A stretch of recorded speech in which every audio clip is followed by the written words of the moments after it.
Human mind ये इस दुनिया का एक ऐसा पावरफुल वेपन है जिसे अगर तुमने अच्छे से यूज किया और इसके ऊपर कंट्रोल हासिल कर लिया ना तो ये तुम्हें कहां पहुंचा सकता है ये तुम सोच भी नहीं सकते। और इसे अच्छे से यूज करने के लिए तुम्हें सबसे पहले इसके फंक्शंस, ये कैसे काम करता है उसे समझना होगा। और ह्यूमन माइंड की इसी फंक्शन और बिहेवियर की स्टडी को हम ह्यूमन साइकोलॉजी कहते हैं। और वैसे तो इसके बारे में हर किसी को पढ़ना चाहिए, लेकिन प्रॉब्लम ये है कि मैक्सिमम लोग ह्यूमन साइकोलॉजी को एक एकेडमिक सब्जेक्ट मानते हैं। उन्हें लगता है कि साइकोलॉजी तो वही लोग पढ़ते हैं जो साइकोलॉजिस्ट बनते हैं या फिर जो ब्रेन की एक्टिविटीज में इन्वॉल्व होते हैं, लेकिन ऐसा बिल्कुल भी नहीं है। साइकोलॉजी एक ऐसा सब्जेक्ट है जो हर किसी को पढ़ना चाहिए। इवन जो बड़ी बड़ी मार्केटिंग कंपनीज होती है वो इसी साइकोलॉजी का यूज करके हमारे डिसीजन को मैनिपुलेट करती हैं। और साइकोलॉजी हमारी लाइफ के हर एस्पेक्ट में काम आती है, चाहे वो बिजनेस हो, चाहे वो रिलेशनशिप्स हो, चाहे वो डीलिंग विद पीपल हो, हर जगह तुम्हें ह्यूमन साइकोलॉजी की जरूरत पड़ेगी। वेल क्यों? देखो, अल्टीमेटली हम सब ह्यूमंस हैं और हम सब एक सर्टेन वे में बिहेव करते हैं। तो अब जरा तुम खुद ही सोचो कि अगर हम अपने माइंड के पैटर्न्स को समझते हैं, इसके बिहेवियर को समझते हैं, तो हम हमारे इस पावरफुल वेपन को कंट्रोल करके इसके फुल पोटेंशियल तक पहुंच सकते हैं। इसलिए आज इस वीडियो में मैं तुम्हें 5 ऐसे रीजंस या फिर बेनिफिट्स बताऊंगा जो तुम्हें कन्विंस करेंगे ह्यूमन साइकोलॉजी पढ़ने के लिए। क्योंकि बिलीव मी दोस्तों, ये एक ऐसा सब्जेक्ट है ना जिसे अगर तुमने मास्टर कर लिया तो तुम खुद पर और इस दुनिया पर कंट्रोल हासिल कर सकते हो। और हाँ, ह्यूमन साइकोलॉजी को पढ़ने के लिए कन्विंस होने के बाद मैं तुम्हें 5 ऐसी किताबें रिकमेंड करूंगा जिससे तुम अपनी ह्यूमन साइकोलॉजी की स्टडी की जर्नी को स्टार्ट कर सकते हो। इसलिए एंड तक बने रहना।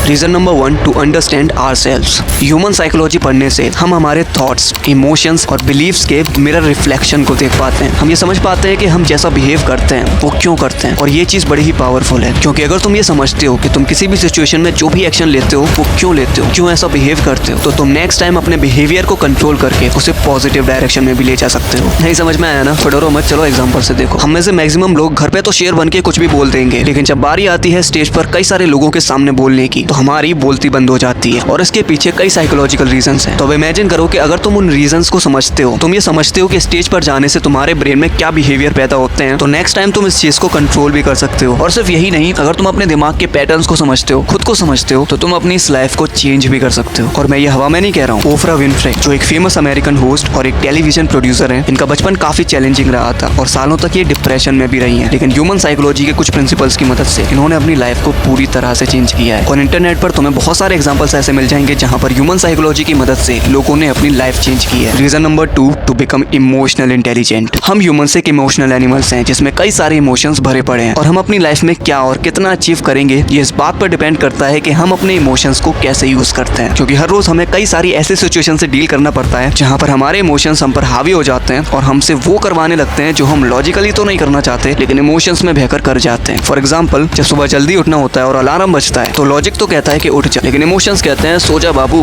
क्या करेगा उठ के, क्या करेगा इतनी मेहनत करके। जब गली के बाहर मोमोस वाले के बगल से निकलते ही खुशबू आती है तो उसे सूंघकर लॉजिक तो कहता है कि भाई मत खा यार, हेल्थ पर ध्यान देना है, लेकिन इमोशंस कहते हैं कि खा ले बाबू, एक दिन से कुछ नहीं होने वाला। लॉजिक कहता है कि बेटा काम कर ले, लेकिन इमोशंस कहते हैं कि रील्स देख ले। और ऐसे ही हमारे सामने हर रोज कई सारी ऐसी सिचुएशंस आती हैं जहां पर हमारे ये इमोशंस जो है ना हमसे वो करवा लेते हैं जो हमारी बॉडी, माइंड और लाइफ की बैंड बजा रही होती है। इसलिए अगर तुम अपनी लाइफ में स्टिलनेस चाहते हो, साइलेंस चाहते हो और लाइफ में कुछ बड़ा करना चाहते हो तो तुम्हें अपने इमोशंस, इस चंचल मन को कंट्रोल करना ही होगा। और ये तुम तभी कर सकते हो जब तुम इसके फंक्शंस को समझते हो, यानी ह्यूमन साइकोलॉजी को समझते हो। ह्यूमन साइकोलॉजी की मदद से तुम अपने इमोशंस के ट्रिगर पॉइंट, ये कैसे आते हैं और कैसे तुम्हारे ऊपर हावी हो जाते हैं, इन चीजों को समझकर अपने इमोशंस को कंट्रोल कर सकते हो। Reason number 3, to understand the dark side of people. तुम्हें ये बात तो माननी होगी कि इस दुनिया में जितने अच्छे लोग हैं ना उससे कई ज्यादा बुरे लोग हैं। और हम अपनी लाइफ में आगे जाकर कुछ भी करेंगे, हमें लोगों से डील तो करना ही होगा। और जरूरी नहीं है कि तुम्हें लाइफ में अच्छे लोग ही मिलने वाले हैं। तुम अपनी थ्रू आउट लाइफ कई सारे ऐसे टॉक्सिक लोगों से मिलोगे जो तुम्हारे लिए सरदर्द बनेंगे। क्योंकि देखो, हम इंसान हैं और हर इंसान के अंदर 2 साइड्स होती हैं। एक वो साइड होती है जो वो इस दुनिया को दिखाता है और जिसके बेसिस पर ही तुम उसे जज करते हो, और एक होती है डार्क साइड जो वो दुनिया के सामने कभी भी नहीं दिखाते। और प्रॉब्लम ये है कि इसी डार्क साइड में वो तुम्हारे लिए सारे नेगेटिव इमोशंस, इनसिक्योरिटीज छुपाते हैं, जिसे अगर तुमने नहीं समझा तो तुम्हारे लिए बुरा भी हो सकता है। और अगर तुमने इसे समझ लिया तो तुम सामने वाले से अच्छे से डील कर सकते हो, इवन उसे कंट्रोल भी कर सकते हो। और ह्यूमन साइकोलॉजी की मदद से तुम सामने वाले की डार्क साइड को पहचान सकते हो। और सिर्फ इतना ही नहीं, ह्यूमन साइकोलॉजी की मदद से तुम लाइफ की क्रूशियल स्किल्स जैसे कम्युनिकेशन स्किल और लीडरशिप स्किल्स, इन स्किल्स को मास्टर कर सकते हो। Reason number 4, to understand and tackle the dark side of this world. अगर मैं तुमसे पूछूं कि तुम लाइफ में सक्सेसफुल क्यों नहीं हो पा रहे हो तो तुम इस सवाल पर क्या बोलोगे? पैसा नहीं है, किस्मत खराब है, या फिर कंसिस्टेंसी मेंटेन नहीं कर पा रहा? तुम्हारा आंसर कुछ भी हो, लेकिन सच्चाई ये है कि तुम इस दुनिया की डार्क साइड को समझ ही नहीं रहे हो। अभी कुछ समय पहले मैंने एक शॉर्ट अपलोड की थी जिसमें मैंने तुम्हें बताया था कि इस दुनिया के जो टॉप 1% लोग हैं ना वो कभी कभी भी नहीं चाहते कि तुम चीप एंटरटेनमेंट से बाहर निकलो। Cheap entertainment like Bigg Boss कौन जीता, एल्विश भाई के आगे कोई बोल सकता है क्या,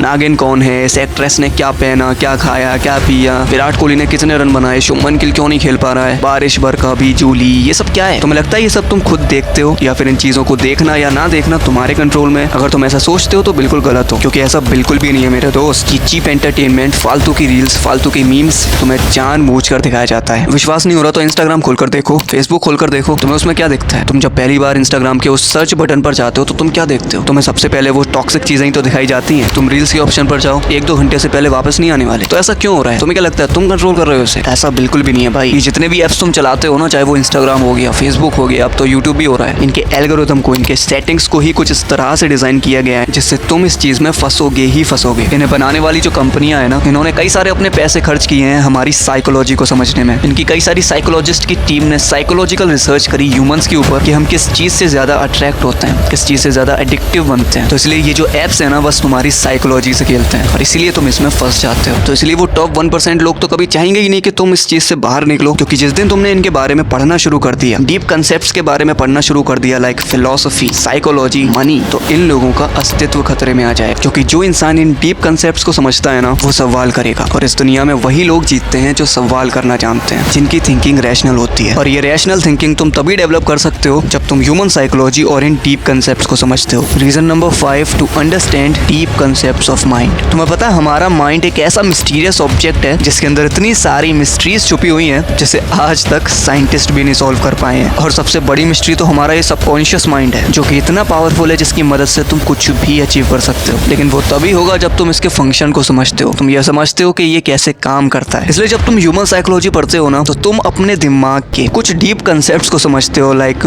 पावर ऑफ विजुअलाइजेशन, जिसकी मदद से ही तुम सबकॉन्शियस माइंड की पावर का यूज कर सकते हो। What is sixth sense, the power of dreams, and the most powerful, the mystery of sex transmutation. अब तुम बोलोगे कि यार यहाँ पर सेक्स कहाँ से आ गया, ये तो पूरा फिजिकली होता है ना। लेकिन ऐसा बिल्कुल भी नहीं है। तुम्हें पता है सेक्स जितना फिजिकल है ना, उससे कई ज्यादा मेंटल है। ये एक ऐसी एनर्जी है जिसे अगर तुमने फिजिकल से मेंटल की तरफ ट्रांसफर करना सीख लिया ना, तो ये तुमसे बहुत कुछ करवा सकती है। इस दुनिया के जितने भी ग्रेट अचीवर्स हैं या ग्रेट लीडर हुए हैं, उन सभी ने इस आर्ट को सीखा है। चाहे फिर वो विवेकानंद हो या फिर अब्राहम लिंकन, मोहम्मद अली हो या फिर स्टीव जॉब्स, महात्मा गांधी हो या निकोला टेस्ला, इन सब ने अपनी ग्रेटनेस को अचीव करने का राज ना सेक्स ट्रांसम्यूटेशन को ही बताया है। वेल, ये टॉपिक थोड़ा सा बड़ा है, इसलिए बाद में कभी डिटेल में बात करेंगे इसके बारे में। तो यही थे वो 5 रीजंस जो तुम्हें कन्विंस करेंगे ह्यूमन साइकोलॉजी पढ़ने के लिए, और मुझे यकीन है तुम हो भी गए होगे। तो वेल, मैं तुम्हें 5 ऐसी किताबें बताने वाला हूँ जिससे तुम अपनी ह्यूमन साइकोलॉजी की स्टडी की जर्नी को स्टार्ट कर सकते हो। Number 1, the laws of human nature by Robert Greene. Number 2, thinking fast and slow by Daniel कोलेमन।